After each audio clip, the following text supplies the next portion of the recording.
Assalamualaikum warahmatullahi wabarakatuh. Perkenalkan, nama saya Ridan Azhar Nawafasa, kelas 2C.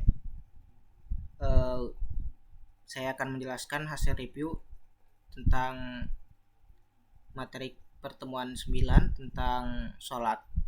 Nah, sholat ini terdiri dari rukunnya. Rukunnya sendiri terdiri dari 3 bagian. Yang pertama, rukun dalam hati, kemudian rukun ucapan dan gerakan. Yang pertama, yang di dalam hati itu ada niat sholatnya.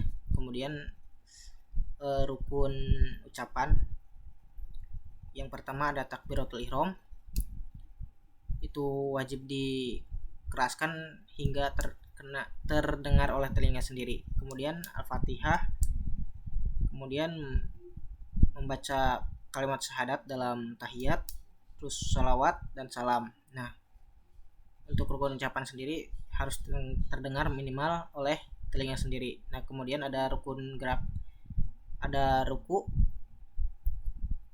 Nah, ruku sendiri normalnya itu punggung sejajar, sehingga kalau diistilahkan ketika telur disimpan di atas punggung seorang yang sedang ruku itu tidak akan jatuh.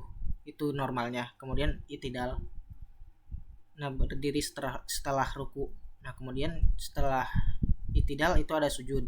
Nah, sujud itu dilarang untuk sujud seperti anjing, yaitu sikunya itu menempel ke lantai.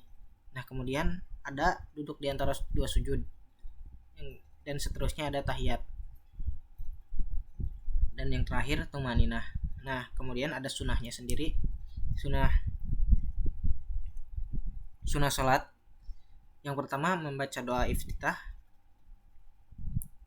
kemudian membaca ayat Al-Quran, ayat-ayat pendek setelah membaca Al-Fatihah. Kemudian setelah itu membaca bacaan ruku ketika ruku.